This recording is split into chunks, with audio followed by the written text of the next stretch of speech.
sio mlizi au sio msumbufu, lakini watoto wengi wanakuwa katika hiyo stage, wanahitaji attention, na ndio maana kwetu kipaumbele ni malezi. Kwa watu ambao wenye uwezo, ndio maana tunawashauri kuchukua professionals wa malezi ili mtoto aweze kukua vizuri. Kwa nimeichukua hiyo pointi kwa sababu ni eneo letu nyeti sana la malezi ya mtoto. Bosi, unapokuwa na mtoto mdogo, huwezi ukataka kazi zote zifanyike yani kwa wakati yani zikawa sawa, kwamba ukute mtoto wako ajalia, amelishwa vizuri, amekula vizuri, ameogeshwa, amebadilishwa, unaelewa? Alafu bado ukute na vitu vingine vimefanyika, kama hivyo nguo zimefuliwa, sio zimetakata au zimefanyaje. Hivyo vitu lazima kuna kitu kitasafa. Kwa hiyo kama unakuwa na dada mmoja, una mtoto mdogo, alafu unakuja unakuta usafi umefanyika, chakula kimepikwa, nyumba safi, basi ujue mtoto anasafa. Kuna mahali dada inabidi ya sacrifice mtoto aliye huko ili amalize kazi, ukija usibwate. Endelea. Kwa hiyo siku saa mtoto alikuwa nasumbua, mimi kasangoja nichukue haraka. Basi ile nguo sikuiangalia kama ina doa. Basi nikafua nikazianika, nikamuingiza mtoto wake, maana mtoto wake hataki akae nje, akae tu ndani. Tukaingia ndani. Na hiyo siku mvua ilinyesha, nguo zikukauka vizuri. Nguo tunaikaga tu sebuleni kwake pale kwenye masofa. Kwa hiyo zile nguo nikazitandaza vile, ila vimerudi basi alikuwa na miasi lake. Akafika pale mwanae alikuwa amekaa hapo kwenye kiti. Mimi namsikia huko jikoni, nimeshampokea mizigo naenda kuipanga kule kwenye friji. Anza kusema, hizi nguo zimefuliwa kweli? Hebu iangalie hiyo nguo imefuliwa kweli? Anambia yule mtoto wake akasema, dada amefua. Wewe unavyoiona imefuliwa, sio nini lakini. Mimi hakuniambia lakini hapo. Baadaye nikakuta tu manunguniko kule anaongea maana mara nyingi anaongeaga chini afu mara nyingi anaongea kilugha mimi sijui. Hata hiyo kuna kipindi nikasema sio niwaambie au tu niwaache, maana unakuta kule muda mwingine anakusema Kichaga huko mimi sikijui lakini anakuteta nini. Basi unaamua tu kunyamaza. Haya. Mimi nikasema ngoja nitoke jikoni nisikilize, ndo akaniambia madam nguo imefuliwa kweli? Nikasema nimeifua. Hebu iangalie. Iangalie kama imefuliwa kweli. Nikaiangalia nikasema basi nitairudia samahani. Basi mimi nikaingia zangu jikoni, yeye akaichukua ile nguo akaenda nayo chumbani kwa mdogo wake, akaanza kuongea Kichaga kule kwa nagomba. Mimi sijajua alichokuwa anakiongea. Baada hapo tukaendelea hivyo, mara sabuni zinaisha, maji pale ni ya chumvi. Sio siku anasema hii sabuni tumenunua juzi, sabuni ishaisha. Nikasema lakini hapa watumiaji ni wengi, kuna mama yake, kuna mdogo wake, sio ni sister alikuja wanafua muda wote, kuna huyo mdogo wake mwingine nini, na mimi natumia za nini? Za mtoto kila siku hiyo sabuni lazima iishe haraka. Muda mwingine ile anavyogomba gomba ndio baadaye nikamwambia lakini madam mimi nimemwambia kule sitaweza. Mimi naomba tu miezi mitatu ikiisha mimi nifanyie nirudi tu nyumbani. Mara unakuwa tu unalalamika. Mara maji ukikuta labda yameisha. Yaani jitu unalilipa hela. Afu maji hata alijazi. Afu maji mara mkichota leo kesho. Maji mnachota kila siku. Mnatumiaje hayo maji? Inakuwa yani. Na hiyo siku anasema milango sio inagonga gonga. Hiyo siku nilikuwa nimewasha jiko, maana nilikuwa natumia jiko la mkaa. Nimelitoa kule nje. Naingia ndani nasukuma mlango hivi, nilikuwa na jiko. Basi ule mlango ukaenda ukajibamiza. Ndio akatoka kule kwa hasira. Unabamiza milango. Sio na nini? Ukivunja tiles. Ukifanyaje? Mara mavyombo huko unagonga masufuria. Sio na nini? Kwa nini huwezi kufanya taratibu? Kwanza una roho mbaya sana, unamchukia mwanangu. Sio nini? Aliongea maneno mengi. Mimi sije kumchukia mwanae wala nini. Akasema kumbe nilikuwa sijui. Mimi na uchungu na mwanangu. Sijui na nini unachonifanyia mimi. Nimekwambia kwamba mimi nimehangaika sana kumpata huyu mtoto. Lakini unachonifanyia mimi sikielewi. Sasa mimi nikasema jamani, mlango nikamwomba tu msamaha, nikamwambia madam mimi nilikuwa nimeshika jiko. Kwa hiyo mlango ule nimesukuma ukarudi kwa nguvu, sikufanya makusudi. Basi unisamee. Akatoka pale na anataka kulia, sio na roho mbaya, sio na nini, yeye mpendi mwanangu. Maneno akawa mengi, kwa ile vurugu likaanzia pale, akawa ananimunia. Akaenda kazini, akirudi ukimsalimia muda mwingine haitikii. Kwanza mpaka nikampigiaga mtu rafiki yangu akani, lakini ninavyoishi hivi ndugu yangu amuongeleshani, labda inaweza kutokea jambo lolote ukaambiwa dada ndo amefanya. Ndio nikasema bora tu nivunje mkataba, nifanyaje? Niondoke. Ili apate dada mwingine. Basi kwenye swala la chakula tulikuwa tunapika. Muda mwingine kinabaki. Huko tu pale mezani. Kwani wewe kupika chakula cha kipimo huwezi? unapika tu vyakula vingi vinabaki vinaenda kumwagwa. Nikasema basi sawa, ngoja nipunguze. Basi mimi sikujua kama ana njaa. Maana hiyo siku anaoisema kweli. Maana alienda tu kumwambia mdogo wake, mchana mimi sijala, nimekuja na mboga yangu nzuri hapa nipike, tule ugali, mtu mwenyewe anaenda kupika kiugali kidogo. Siku zote kulikuwa na kijagi, hivyo tulikuwa tunapimiaga. Kile kijagi ambacho kipima jiondo kilikuwa kinatutosha. Lakini sasa mimi sikujua kama mtu alikuwa na njaa. Anafika pale amepakwa zake ugali mkubwa tu. Akasema chakula kitatosha kweli, si nani naanza kuniambia kwa huyu hapa kweli chakula hicho anaweza akala akashiba. Mimi naona tu hapa sio nini, sio ni makusudi, sio ni nini, lakini mimi baadaye nikasema madam usisema nipunguze kipimo. Kama ni shida, kama angeniambia tu nikaenda kuongeza chakula kingine, haina shida. Maana kuna siku tena hivyo tulishalishwa ugali ambao ulikuwa limelala. Huyo mtoto wake akakataa, ndo kulikuwa na mboga kidogo. Mimi nikasema ngoja basi nitanunua tu mimi mayai tufanye nini? Tulie. Tukala. Ndio ikaja kwa ikawa nini kesi kwamba mimi nanunua vitu, sio napika, sio nafanyia, lakini ilikuwa ni siku moja tu. Hadi mimi mwenyewe uliniambia, nikasema basi sawa. Nitaacha. Lakini ile siku ni mboga ambayo aliondoka akaenda zake kazini, ugali ulikuwa umebaki tu mkubwa, akasema tutaula huo, na mboga ilikuwa ni kidogo. Sasa mimi vile nilikuwa na 500 mle ndani, nikasema basi ngoja niwe mayai hapa. Nitapika tutakula na ugali, afu ile mboga nikamwachia yule mdogo wake akala. Basi yule mwanae ndo alivyorudi pale akamwambia, sijui alimwambia kwa chumbani, maana anamuitaga kule, unakuta anaenda kuuliza mambo. Yaani ukitoka ndo wanaanza kukuuliza dada sijui nini, wanaanza kunisema. Ila mimi nikiwepo aniambii. Yeye sana ile naona yawa sio nzuri, kwani usiniambie na mimi nikiwepo. Basi nikaachaga, ndo ikaaga hivyo. Kwa maisha yetu yote tumeishi hapa. Yaani atuongeleshani zaidi tu ya salamu. Shikamoo madam, marhaba. Akitaka kitu labda unataka kupika, anamuita mwanae, mwambie dada afanye hiki na hiki. Mimi naenda nafanya. Na swala la mtoto wake anasumbua kula. Kwa hiyo inabidi yani ile mkabani haswa. Na hawezi kula chakula kigumu. Ya chakula chake tu ni cha kusaga. Kwa hiyo mtoto yani ulikikaa naye muda mwingine hata kazi haziendi. Inabidi ukae naye, yani kwani kula tu lisaa na zaidi. Anatoka kazini sana, mjua mwanae ni msumbufu wa kula. Anakabeba mtoto ashakuwa mwepesi huyu. Ni kama nitampeleka hata kliniki yani. Nikienda siku kuna sitafanya. Yani analalamika sio, unamsikia tu sebleni pale analalamika vile nini. Sasa mimi hata siwezi. Ndio hivyo. Ndio hivyo Kingine chooni kama ilikuwa analalamika sio choo kichafu, yani kama mdogo wake anakunywa pombe, kama yule mnampeleka mwingine labda ndo kama hivyo. Anakunywa pombe sio ni pombe gani? Yani ukuta choo kinanuka. Yani mpaka tukiingia kwa unajua sio vivyo vya baa vile. Vinavyotia mpaka kinyani hata kuingia mpaka kuna wanasema basi tu. Unjano ile nimeukuta ni mbele yao. Unjano sawa. Tena akawa asugui mpaka madam akamuonyesha mfano, akasugua sehemu, akamwambia sasa ukisugua atakuwa iwe kama hivi. Na penyewe nilisugua sana. Kazini alivyorudi akakuta dada amefanya. Yani kama tu alikuwa anakiacha, yani anakifanyia usafi kila siku, lakini ile uchafu wa kila siku kabaki bila kutakata, baadaye tiles zimekuwa za njano za chooni. Kwa hiyo ikabidi madam sasa amuonyeshe kwa mfano kabisa kwamba unasugua hivi, akasugua sehemu ambayo dada sasa ndo anaonyeshwa kama ukisugua hivi inatoka, kwa sababu alikuwa anasema haitoki.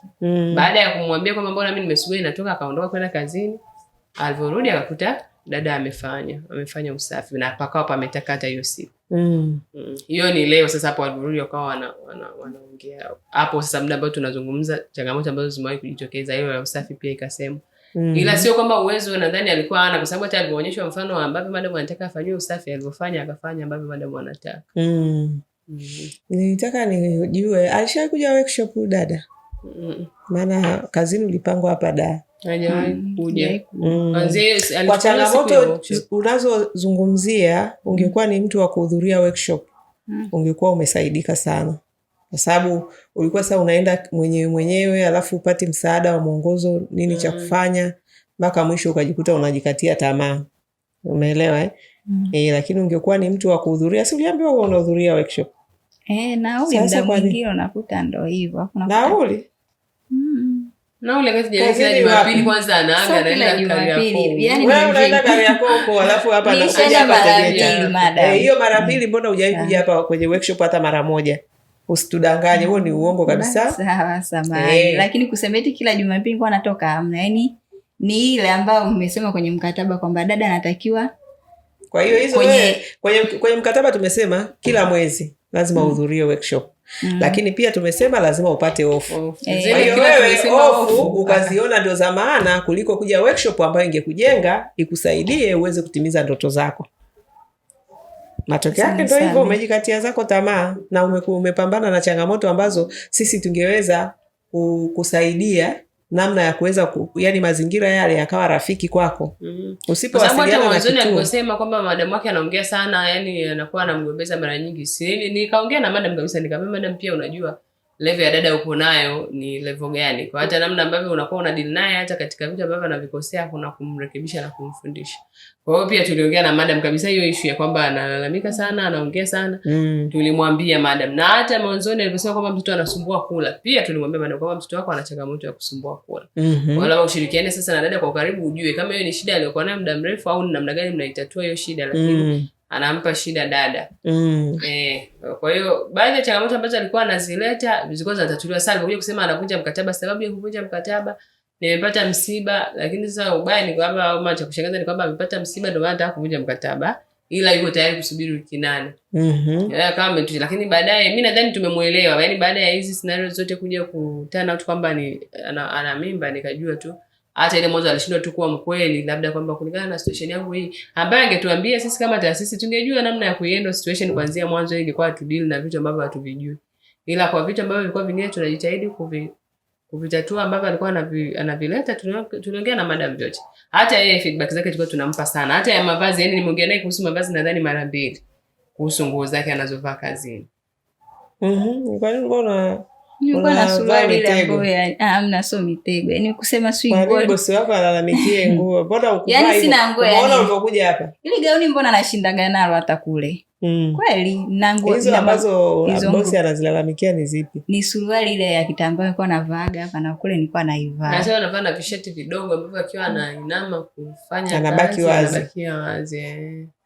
Unaona basi mashati yetu makubwa. Kwa hiyo inawezekana chini suruali ilikuwa ni nzuri kabisa kama hizi za kwetu.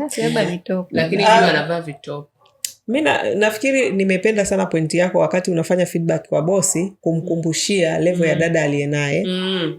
Kwa ajili ya yeye pia asiwe na expectation kubwa, anataka yani kazi zifanyike kama professional level wakati amechukua traditional. Kwa hiyo na sisi tunasema traditional ni dada ambaye inabidi asimamiwe, tena bosi ambaye mara nyingi sio anaenda kazini, kwa maana ya kwamba hayupo nyumbani. Tunapendekeza zaidi kwamba traditional dada uwepo mara nyingi, hata kama unatoka kidogo, lakini muda mwingi upo naye na kusimamia zile kazi anazozifanya. Kwa hiyo kama hivyo alikuwa choo anashindwa kukisugua, lakini alivyomuonyesha aliweza kukisugua. Hizo ndio sifa za traditional dada. Traditional unamuelekeza, unamtrain ili aweze kuwa better. Of course huyu ana vitabia ambavyo kwa traditional wetu hapa au kwa wadada wote tuna kazi yetu sisi ndio kuwalea nyie, yani kuwa mentor, kuwalea ili uweze kufika mbali. Lazima uweze kushindana na bosi wako, yani usiwe ni yule mtu yani umeona bosi anavyoongea wewe unaichukua negative kwamba anabwata, anaongea sana. Sisi kwa mtazamo wetu ni kwamba kuna level za ubora hujafikia. Unatakiwa uiangalie hivyo ili uboreshe, kama alivyokuonyesha chooni kwake kwamba ulikuwa choo mpaka kimekuwa cha njano ukasugua, si baadaye ulisugua pakatakata. Kwa hiyo usingesema kwamba bosi anabwata, au usingekuwa na mtazamo kwamba bosi anaongea sana, kila kitu analalamikia. Wewe ungejua kumbe choo kinatakiwa kisuguliwe hivi. Labda hata ungejua dawa kama hivyo unasema sijui kuna sijui choo kinatoa harufu kama jaba. Yani wewe ungejitahidi sasa kujua tuweke dawa gani. Ungekuja watu wanakunywa, huwezi kuzuia watu kunywa. Watu wanakunywa, watu wanaishi maisha yao. Wewe unatafuta pesa. Umeelewa? Huwezi kusema eti kwani pombe unanywesha wewe? Walikunywesha? Hawakunyweshi, si ndio? Lakini uko pale kwao kuwafanyia shughuli za usafi, za kuangalia watoto na kupika, si ndio? Hizo ndio kazi zako. Wewe kibarua ulichonacho ile pale kwako ni shule. Kwa hiyo ungeweza kujua namna gani una maintain kile choo kisitoe harufu na siku zote kiwe kisafi. Yule bosi angeona thamani yako.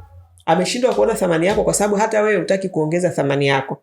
Uko level ya kawaida ya dada ambayo ni wadada wengi wa level ya traditional, lakini sisi tunachowafundisheni nyie ni kuweza kutoka sasa ile hatua, na ili utoke ile hatua lazima ukubali kufundishwa.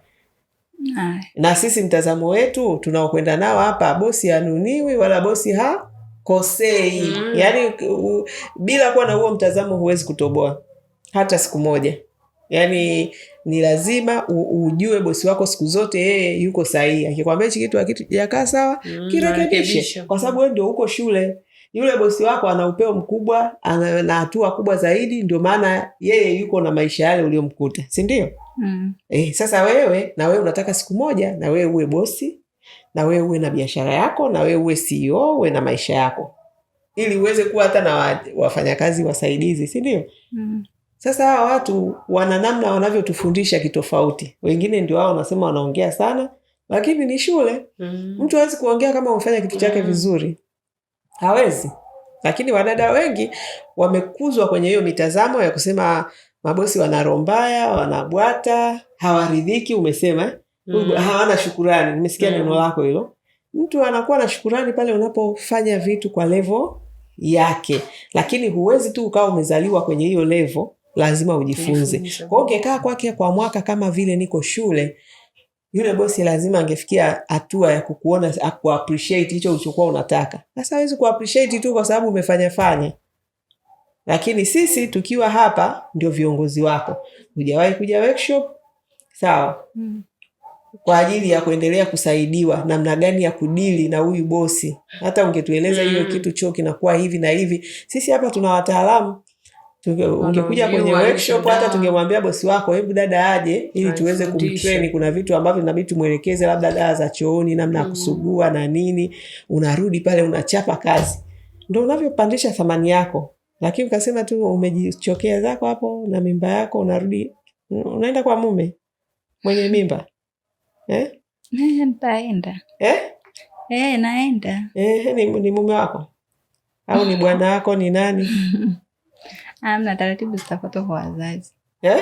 Zitafuatwa kwa wazazi. Zitafuatwa kwa wazazi. Yuko wapi mwenye mimba? Yupo Mbeya. Mbeya? Ulipokuja hapa umetokea Mbeya? Nilitokea Mbeya nikafika hapo wapi kwa mama mdogo Mbagara hapo. Tulikuwa tumekuja kwa ajili ya kazi, kulikuwa na kazi moja kuna ifuatilia hapo. Kwa tumeajiriwa kwenye kampuni, lakini ile kampuni walisitisha. Baadaye tukapigiwa tena simu turudi. Kwa nilivyorudi mambo tena akaenda ndivyo sivyo. Nikasema nishafanyika kazi kule kwa Joyce, ngoja nikafanye. Basi nilikuja kwa ajili ya mwaka mmoja ili na mimi nipate mtaji. Nikafungua ofisi tu. Kabisa, yaani tena kwa hivyo na hivyo ulivyogundua una hali yako hiyo ya mimba.